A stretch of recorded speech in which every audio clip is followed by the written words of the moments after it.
Tarbaby started basically not as Tarbaby. In 2001, I did a record on Crisscross called Blessed One that featured Eric Rivas and Nasheed Waits.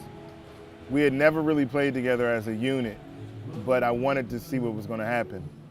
And honestly, it almost didn't happen because the energy that has now turned into a love between all of us. That first record date, I didn't hear from Rivas until the night before. Yeah, I'll be there. So that was the energy that we went into that record date with. And from the first note, it was amazing. We really connected as men. We connected as musicians. We connected as artists. We connected as people. And that was 2001, and it took a long time for us to reconnect because honestly, everybody was so busy. Rivas was out with Branford, and Nasheed was touring with Jason Moran. So it was a really busy time. I had just had another baby. I was 3 years into it. So, I was doing daddy and all of that. But around 2006, pre-Facebook, there were some conversations had between Nicholas Payton, George Duke, and I. There were just some emails about music. And it had nothing to do with anything, a post or anything. It was just emails about music. So we decided we were going to do a record after this conversation. And the conversation ended up with Nicholas Payton, Eric Harlan, Eric Rivas, and myself doing a record. I think that was it. Yeah, Eric Harlan, Eric Rivas, Nicholas Payton, and J.D. Allen. We were going to do a record together. And that was, we got ready for the record and we were getting everything set up for the record. And then right before the record, and this is a story I hope everybody remembers because this is the real deal. No, right before the record, something happened and Nicholas couldn't make it.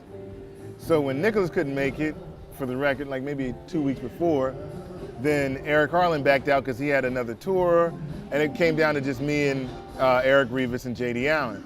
So I'm like, you know what? Let's go back to what we know works. So I called Nasheed and I said, man, you want to do this project? And J.D. Allen called Stacy Dillard. And we're like, yeah, we got studio time booked. Everybody canned on us. Let's go in and do this project. And that was the beginning of Tarbaby. We went in there and we did the record. We thought about band names and what it meant for us. And after time, Tarbaby pretty much turned into Eric, Nasheed, and I, along with other guests. And we've had Oliver Lake. We had Nicholas Payton on a project. We've had Ambrose Akin Missouri. We've done a lot of different things. We have another one coming out soon with Mark Ducray, who's a Parisian guitar player.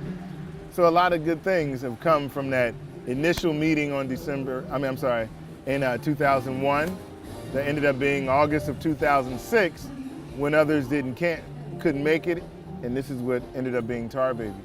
And it's a great thing. We all share the responsibilities. Nasheed is very active in booking gigs in Europe and getting things done, and I'll deal with the website, and it's fun because other things are like I'm responsible for everything, or he's responsible for everything. And the Tarbaby thing is a true collective. And it's not easy, I'm not gonna lie, it's not easy because we're three strong individuals mentally and spiritually. So, it comes, we have those days, but when we hit the bandstand, it's all amazing and it's all about the true spirit of what we truly believe in and what we believe this music is and should be.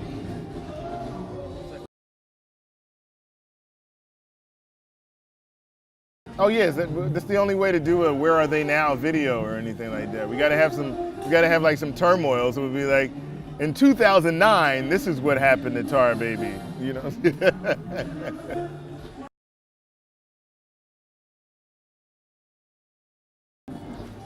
Tarbaby musically is an extreme collective. We actually are almost too polite sometimes. Meaning, we may have a tune that we think works, but we don't want to bring it in and be too forceful with it. And all of us are as strong as we are, we're very polite with each other about the tunes that we bring to the bandstand. But recently on our last project, The Ballad of Sam Langford, was a true collective. We composed together, and we recorded in my house, actually, most of the record. Just brought somebody to my house and set up, ate some food, relaxed, and it was a true collective.